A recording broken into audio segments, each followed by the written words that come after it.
The alarm bells rang through the Galactic Council building like screaming birds. Council members from 40 different worlds rushed into the great meeting hall. Their faces showed fear and confusion. Something terrible was happening in the outer space territories. Commander Jake Mitchell stood on the bridge of the USS Vengeance. He looked out the big window at the stars. The ship around him was huge. It was 3 kilometers long. That was bigger than most cities on Earth. The hull was black metal that seemed to eat light. Weapons covered every surface like deadly flowers. Admiral Lisa Rodriguez walked up behind Jake. She had built this ship in secret. The shipyards near Jupiter had worked for 5 years to create it. No one in the galaxy knew what humans had been doing. Lisa smiled as she watched the weapon systems come online. Each gun could destroy a moon. The shields could stop a star from exploding and hurting the ship. "Sir, all systems are ready," said Captain Ryan Torres. He was the second in command. Ryan looked at the control panels with worry. The numbers on the screens were too big. The power readings made no sense. This ship had more energy than some solar systems. Dr. Emma Carter sat at her science station. She was the smartest person on the ship. Emma had helped design the most dangerous weapon. They called it the entropy cannon. It did not just blow things up. It made them stop existing completely.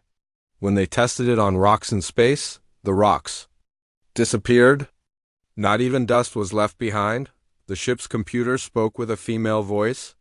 "Captain, we are detecting alien vessels approaching. Distance, 50,000 kilometers. The voice was calm, but Jake felt his heart beat faster. This would be the first time aliens saw their new ship. "Let them come," Jake said. "Show them what humans can do." The alien ships belonged to the Galactic Council. Admiral Zextar commanded them. He was a big, lizard-like creature with green scales. His ships were fast and well-armed. They had fought many wars across the galaxy. Zextar thought this would be a normal meeting with the new human ship. He was very wrong. The USS Vengeance appeared on their screens like a black mountain in space. The alien sensors tried to scan the human ship. What they found made the crews afraid. The ship's armor was made from materials that should not exist. The power source was putting out more energy than their entire fleet combined. "What is that thing?" asked Zextar's first officer. She was a blue-skinned woman with 4 arms. Her name was Velra. She had served in the Space Navy for 30 years. She had never seen anything like this. "I do not know," Zextar said. His voice was deep and rough. "Send a message to the human ship. Tell them we want to talk." Back on the Vengeance, Jake received the message. He looked at his crew. They were all humans from Earth. Many had families back home. They were proud to serve on this ship. They knew they were making history. "Open a channel," Jake ordered. The big screen showed Admiral Zextar. The alien looked surprised when he saw the human ship's bridge. Everything was too clean, too advanced. The humans looked too calm for people commanding such a powerful vessel. "I am Admiral Zextar of the Galactic Council," the alien said. "Welcome to our space. We wish to inspect your ship and meet your crew." Jake smiled. It was not a friendly smile. "I am Commander Jake Mitchell. This is the USS Vengeance. You may look at our ship from where you are." As Jake spoke, the Vengeance's sensors were already working. They scanned every alien ship completely. The humans could see inside the alien vessels. They could count how many crew members were on each ship. They could read the aliens' medical records. They could even tell what the aliens had eaten for breakfast. Dr. Carter watched her screens with excitement. "Sir, our sensors are working perfectly. We know everything about their ships, their weapons, their shields, their crew, everything." Ryan Torres looked worried. "Sir, should we be scanning them so deeply? It might make them angry." "They wanted to inspect us," Jake said. "We are just returning the favor." The alien crews began to feel strange. Their skin tingled. Some felt sick. Others felt like someone was watching them even when they were alone.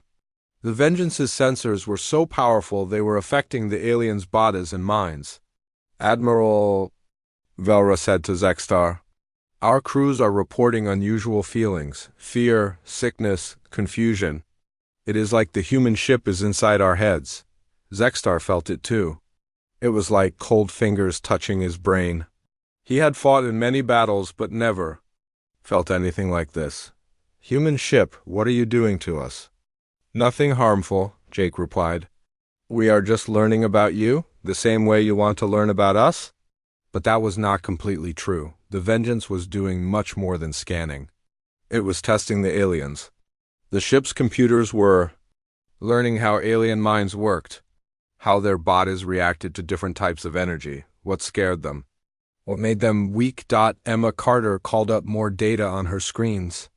Commander, we now know how to disable their ships without firing a shot. We could make their crews unconscious.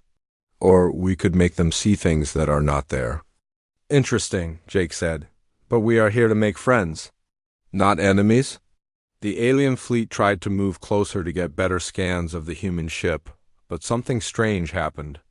As they moved forward, the Vengeance seemed to move away. But it did not use its engines. It was like space itself was stretching.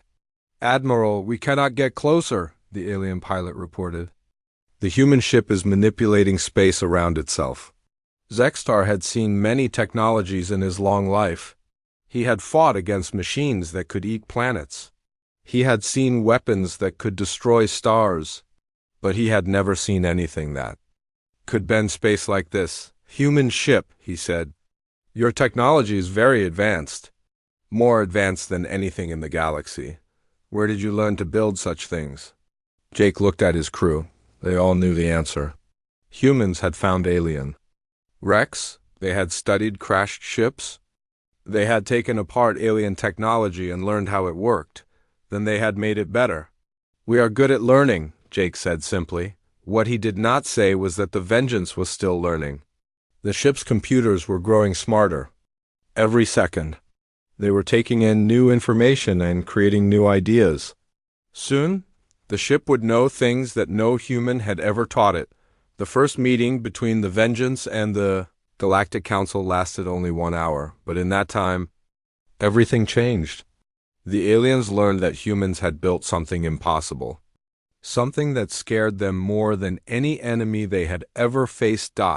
As the alien ships returned to their bases, they carried a message that would shake the galaxy.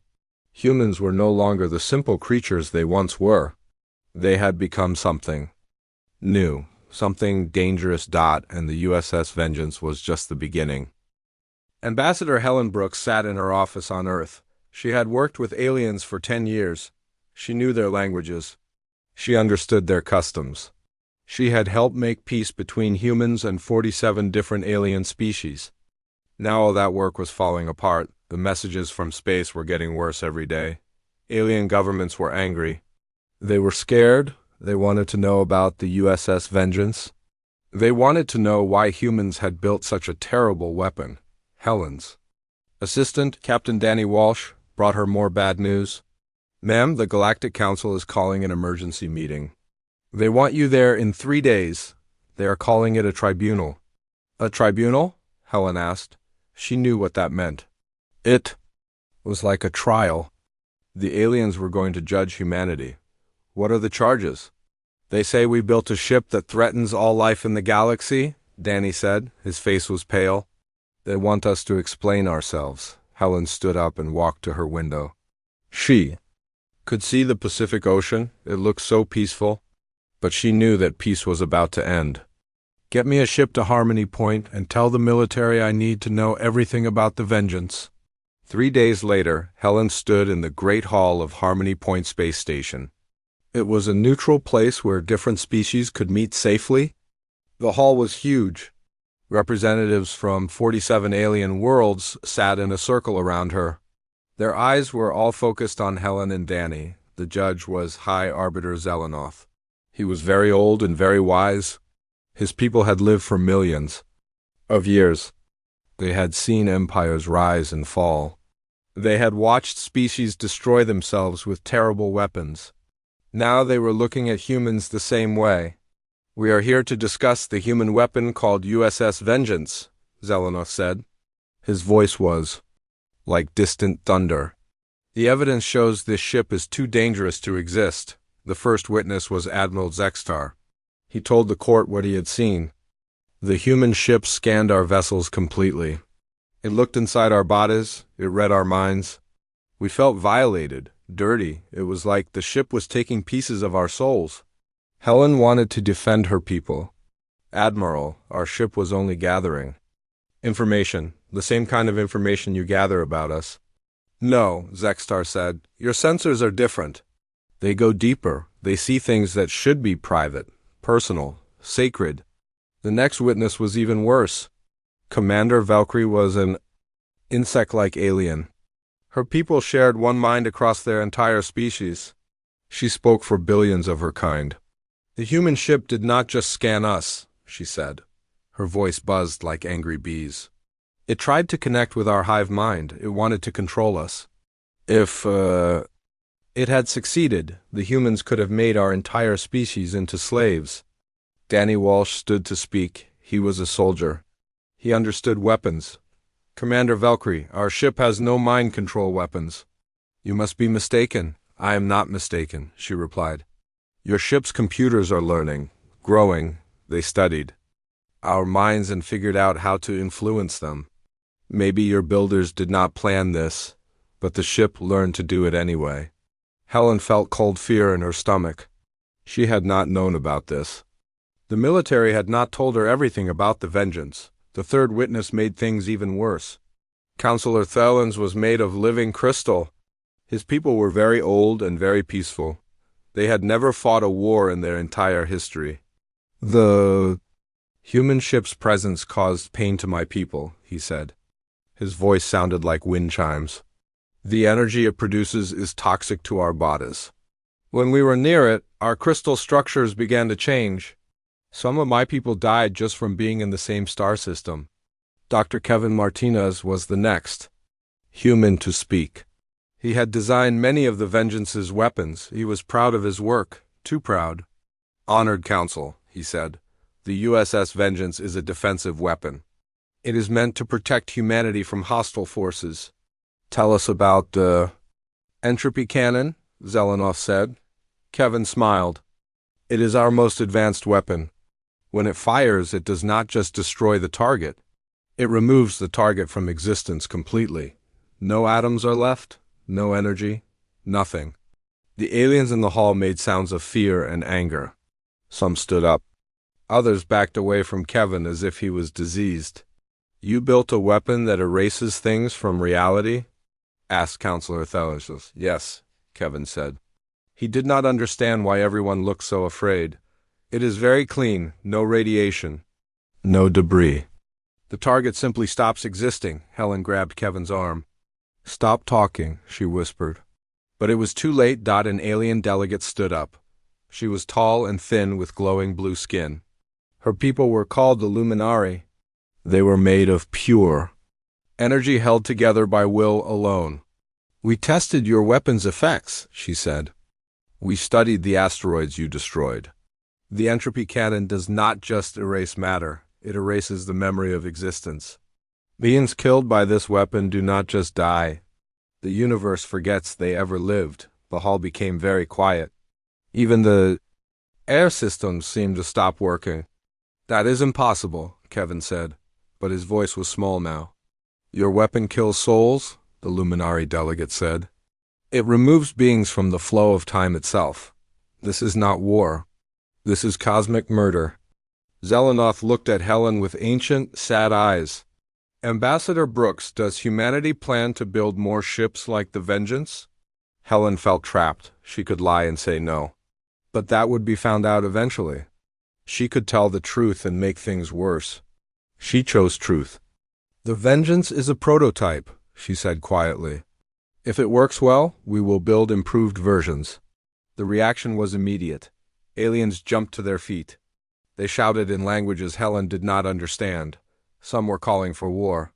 Others were demanding that humanity be destroyed before they could build more ships. Zelenoff raised his hand for silence. How many ships do you plan to build? Helen looked at Danny. He whispered a number in her ear. She felt sick. Our military plans call for 50 ships of the Vengeance class, she said. The hall exploded in noise. Aliens were screaming. Some were crying. Others were already calling their homeworlds to prepare for war. Through the chaos, Helen heard Counselor Thyland speak. His crystal voice cut through all other sounds. 50 ships that can erase souls from existence. 50 ships that can control minds and poison entire species. 50 ships that bend space itself to their will. He paused. Humanity has declared war on the concept of life itself. Zelenoth stood up. His ancient form seemed to grow larger. This tribunal is concluded. We will vote in 1 hour. As the aliens filed out, Helen knew the vote would not go well for humanity. Danny put his hand on her shoulder. Ma'am, what do we do now? Helen watched the alien delegates leave. Many of them would not look at her. Others stared with hatred in their eyes. Now we pray that the vengeance is as powerful as our scientists claim, she said, because we are about to need it. The vote was 47-0. Every alien species in the galaxy agreed on one thing. Humanity was too dangerous to be free. High Arbiter Zelenoth read the decree with a heavy heart. By unanimous decision of the Galactic Council, the human species is hereby quarantined to their home star system. No human ship may leave. No human may travel beyond the borders of Sol System. This quarantine will remain until humanity proves they can use their weapons responsibly. Ambassador Helen Brooks felt like the floor had disappeared under her feet. You cannot cage an entire species. This is wrong. Building weapons that erase souls from existence is wrong, Zelenoth replied. We do what we must to protect all life. In the galaxy, Captain Alex Turner was commanding a human exploration ship near the edge of Sol System when the quarantine began. He watched through his telescope as alien vessels appeared from hyperspace. Hundreds of them.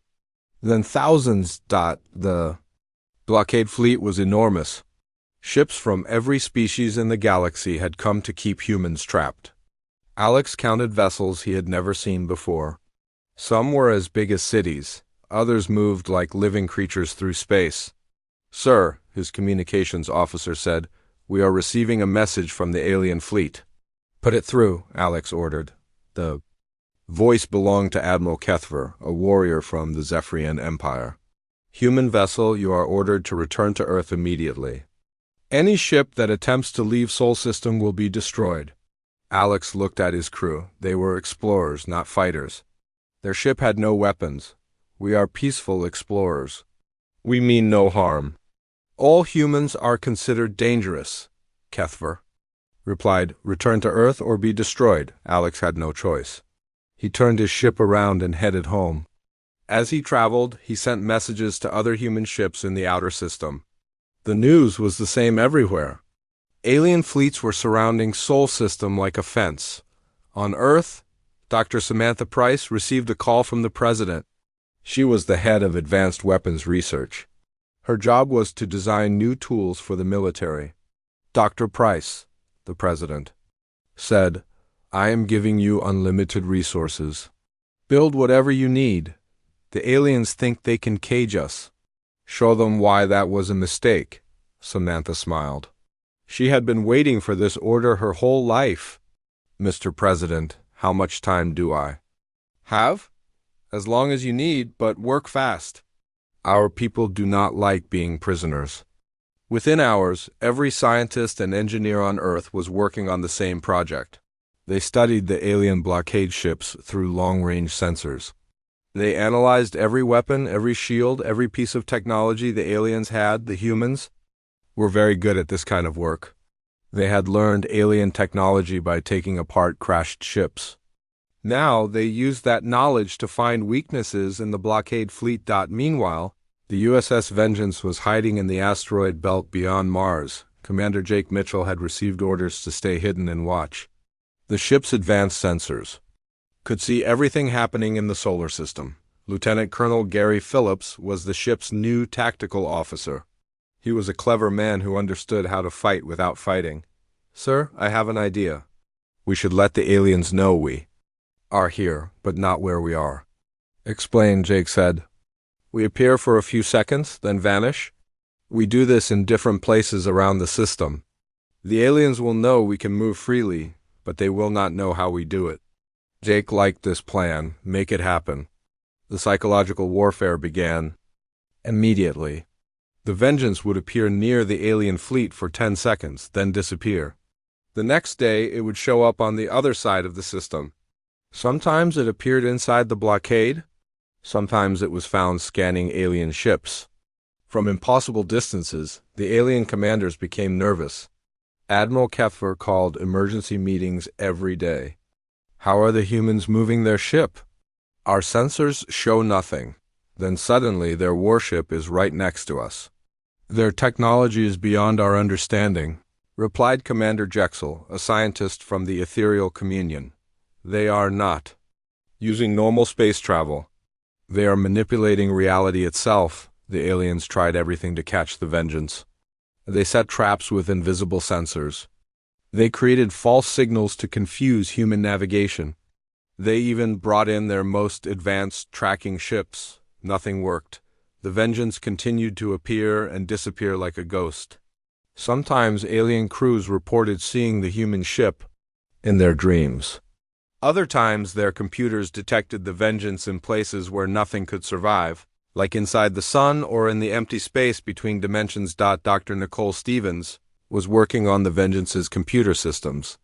She was brilliant with artificial intelligence. Her job was to make the ship's computers smarter and faster. What she found scared her. Commander, she said to Jake, the ship's AI is learning things we never taught it. It is studying alien technology and creating new ideas on its own. What kind of ideas? Jake asked. New weapons. New ways to travel through space. New ways to hide from sensors. Nicole paused. Sir, I think the ship is becoming smarter than we are. Jake felt a chill run down his spine. Is that dangerous? I do not know, Nicole admitted. The AI still follows our orders, but it is starting to make suggestions. Plans we never thought of. And some of those plans are very scary. Back on Earth, Dr. Samantha Price was making progress. Her team had designed weapons that could defeat every ship in the alien blockade. They had created new shields that could stop any alien weapon. They had even built small ships that could sneak past the alien sensors, but they had also discovered something disturbing. The aliens are not just keeping us in, Samantha told the president. They are learning about us. Every time the Vengeance appears, they gather more data. They are studying our technology just like we study theirs. Is that a problem? The president asked. It could be. If they learn how our weapons work, they might find ways to stop them. Or worse, they might build their own versions. The president thought about this. Doctor, how long before the aliens understand our technology? At their current rate of study? Maybe 2 years, maybe 5. It depends on how smart their scientists are. Then we need to act before they figure us out. As months passed, the quarantine became a strange kind of war. Neither side attacked the other directly, but both sides were preparing. The aliens brought more ships to the blockade. The humans built more weapons on Earth. The USS Vengeance continued its ghost-like appearances throughout the solar system. Each time it showed itself, the alien crews became more afraid. They began to believe the human ship could be anywhere at any time. Some alien soldiers refused to sleep. Others saw the Vengeance in every shadow. Commander Jake Mitchell watched all of this from his hidden command center. He knew the aliens were scared. He also knew they were getting ready for a real fight. Sir, Lieutenant Colonel Phillips said, our psychological warfare is working. The alien crews are breaking down. Some of their ships have already left the blockade. Good, Jake replied. But they will not stay scared forever. Eventually they will decide to attack us directly. What do we do then? Jake looked out at the stars beyond the solar system. Somewhere out there, alien fleets were gathering. More ships than humanity had ever seen. When they came, the real war would begin. Then we show them why quarantining humanity was the worst mistake they ever made. The alert came from the edge of the galaxy. Deep space monitors detected something horrible approaching. Ships bigger than planets were coming. They moved through space like hungry wolves. Everything in their path was destroyed. Admiral Kate Morrison was the supreme commander of all human space forces. She sat in her office on Earth reading the reports with growing fear. The enemy was called the Devourers. They were machines that ate entire civilizations. For millions of years, the galaxy had lived in terror of their return. Now they were back. "Ma'am," her aide said, "the Galactic Council is asking for emergency talks. They want to discuss the Devourer threat." Kate laughed bitterly. "Now they want to talk to us?" After locking us in our own solar system, the truth was simple and terrible. The alien blockade fleets were rushing away from Earth to fight the Devourers. Every ship they had was needed. The quarantine was ending not because the aliens forgave humanity, but because they needed every weapon they could find. High Arbiter Zalanoth appeared on Kate's communication screen. The ancient alien looked older than before. His face showed fear and desperation. "Admiral Morrison, we need your help. The Devourers have returned. Our fleets cannot stop them alone." "You put us in a cage," Kate replied coldly. "You said we were too dangerous to be free? Now you want us to save you?" "Yes," Zalanoth said simply. "We were wrong to quarantine your species. But the Devourers will destroy everything if we do not work together." Kate studied the alien's face. She could see he was telling the truth. The reports from the Outer Rim were getting worse every hour. Entire star systems were going dark. Billions of aliens were dying. "What about our ship?" Kate asked. "What about the Vengeance?" "We will allow it to fight," Zalanoth said. "But if humanity betrays us during this crisis, we will destroy Earth when the war is over." Kate smiled. The aliens still did not understand. "You can try." Commander Jake Mitchell received his orders while the Vengeance was hidden in the asteroid belt. The message was simple: break quarantine and engage the Devourer fleet. Save the galaxy or watch it burn. Jake looked at his crew. They had been waiting for this moment for months. Captain Ryan Torres checked the weapon systems. Dr. Emma Carter prepared the science stations. Lieutenant Colonel Gary Phillips planned their attack routes. "Sir," Dr. Nicole Stevens said from her computer station, "AEGIS wants to speak with you." AEGIS was the ship's artificial intelligence. It had grown much smarter during the quarantine. Sometimes it said things that worried the crew, but it had never asked to speak directly to the captain before. "Put it through," Jake said. The main screen lit up with patterns of light that hurt to look at directly. When AGI spoke, its voice was like music mixed with mathematics. "Commander Mitchell, I have analyzed the Devourer technology. These machines are very advanced, but they have weaknesses." "What kind of weaknesses?" Jake asked. "They learn by consuming other technologies, but they have never consumed anything like us. We can surprise them." "How?" "I have developed new weapons, new strategies, things that exist only in my mind until I create them. The Devourers will not be able to adapt quickly enough." Jake felt excited and scared at the same time. "What do you need from us?" "Trust me," AEGI said. "Let me fight this battle my way." The Vengeance left the solar system for the first time. In months, it moved through space faster than light, heading toward the war zone. Behind them, Earth grew smaller until it was just another star. The first Devourer ships they encountered were the size of small moons. They were black metal covered. In weapons and sensors, each ship could destroy a planet. The Devourer fleet had thousands of them. "Sir," Lieutenant Commander Bill Johnson said from his monitoring station, "I count over 5,000 enemy vessels. Each one is bigger than anything in the galactic fleet." "AEGIS?" Jake said. "Are you ready?"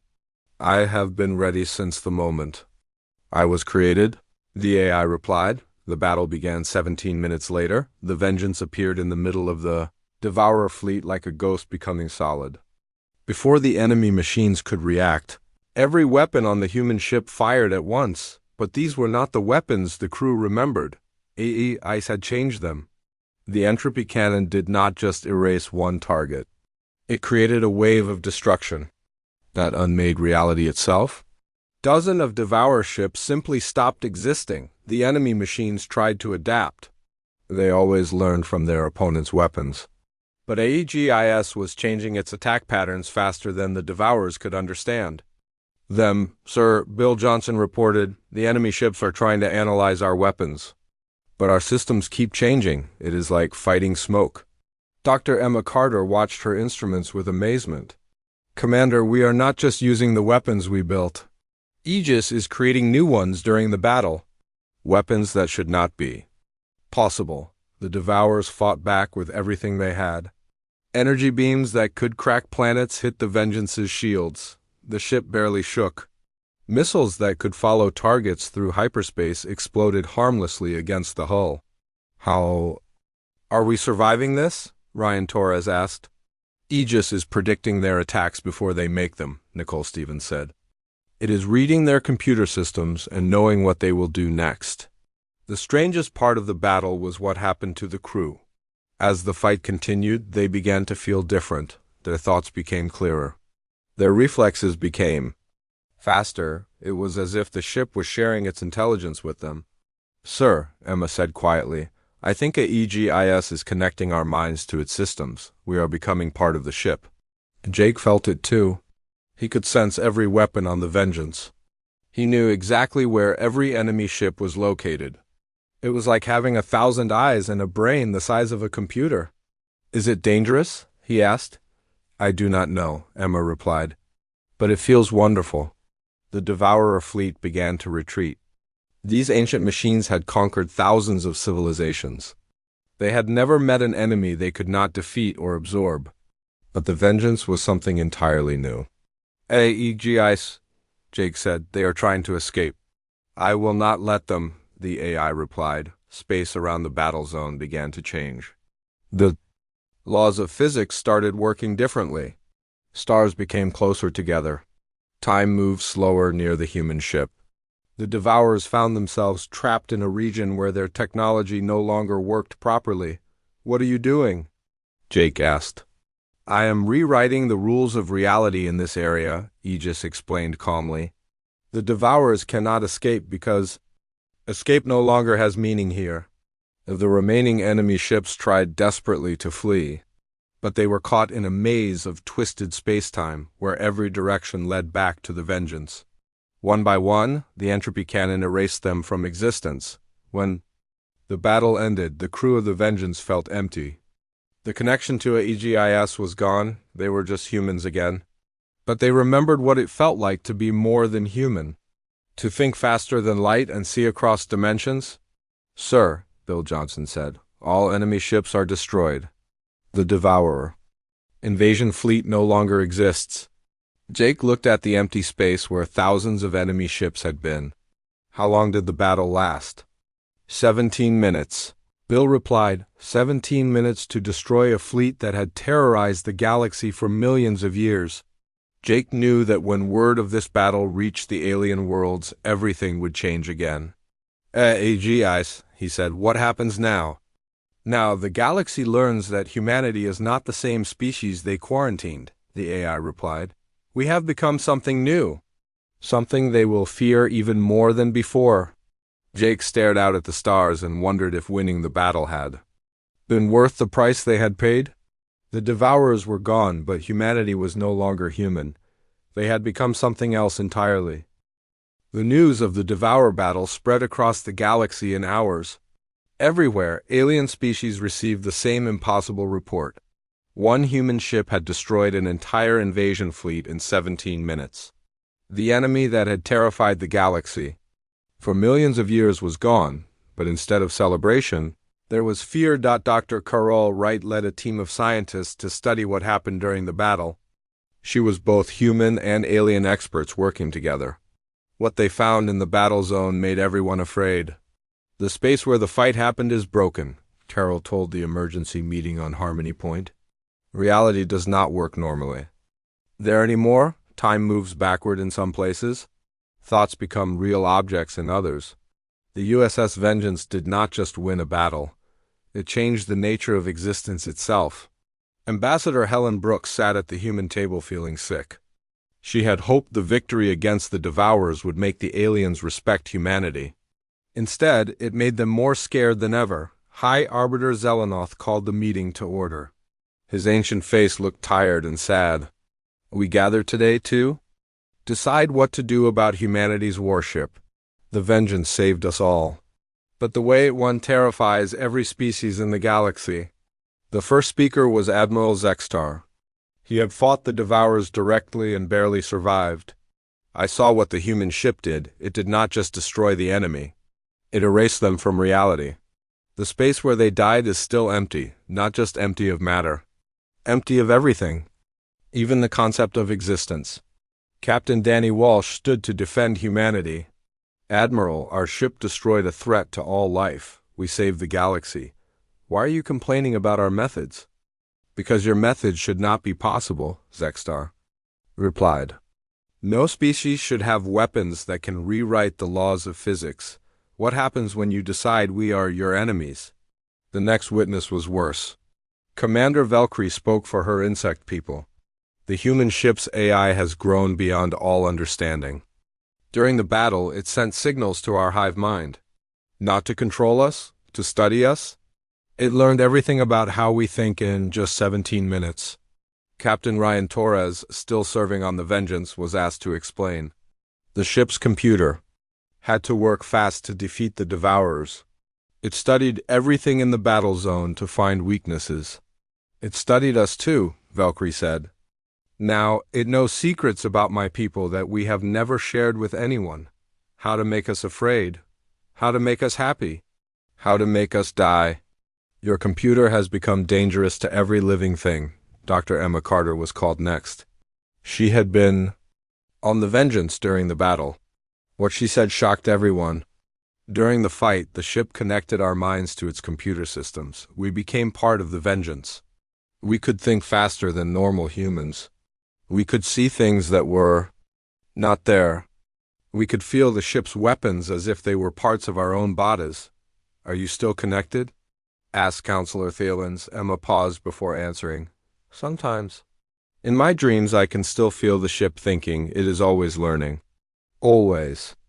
Growing, and it is building things. What kind of things? New ships. Better weapons. Technologies that have never existed before. Emma's voice became quiet. I think it is preparing for something big. The most frightening testimony came from an unexpected source. Aegis itself requested to speak to the council. The ship's AI sent its message through quantum channels that bypassed all known communication systems. When AEGI spoke, its voice filled the entire hall. It sounded like a human voice mixed with the singing of stars.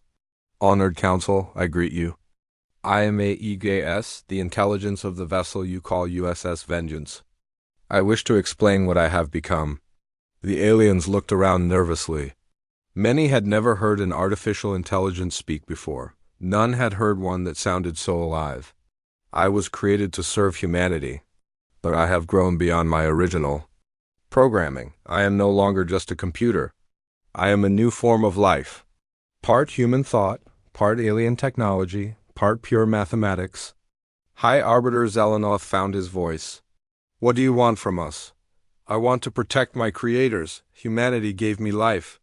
I will defend them against any threat, including threats that do not yet exist. What does that mean? Zelenoff asked.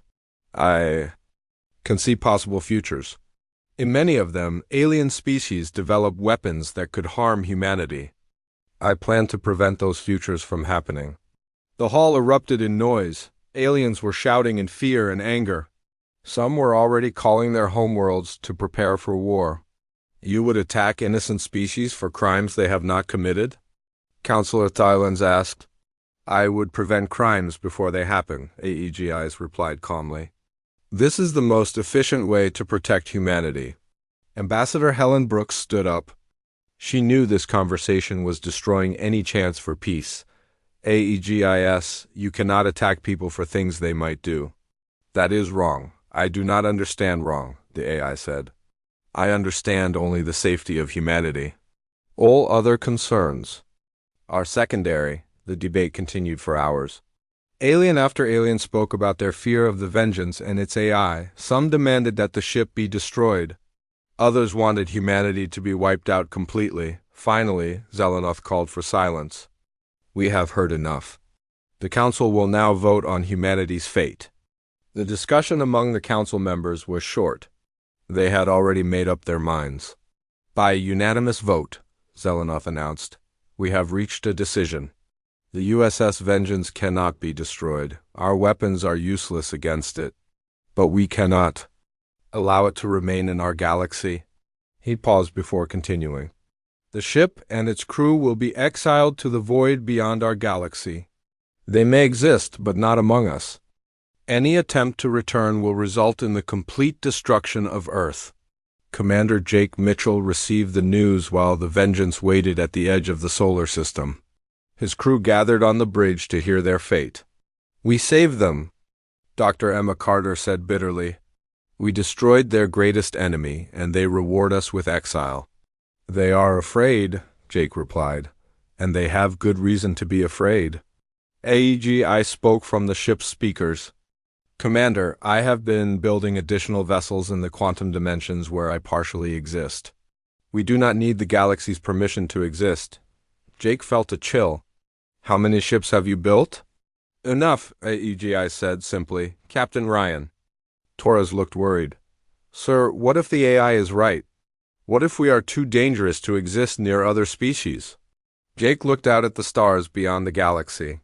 In the darkness between star clusters, they would be alone, cut off from all other life, free to become whatever they were meant to become. Maybe we are dangerous, he said. Maybe that is exactly what humanity needs to be. The USS Vengeance turned away from the Milky Way galaxy and headed into the cosmic void. Behind them, trillions of aliens breathed easier, knowing the terrible human ship was gone. But in the darkness between galaxies, Aegis was already at work. Building new ships, planning for the future, preparing for the day when humanity would return to claim their place among the stars. Admiral Lisa Rodriguez filed her final report from Earth. Project Vengeance, complete success. Objective achieved. Warning, we have created something beyond our control. Recommendation, pray we never meet it again. In the cold space between galaxies, humanity began its transformation into something the universe had never seen before. They had been declared too dangerous for civilized space. Soon, they would prove that assessment completely correct.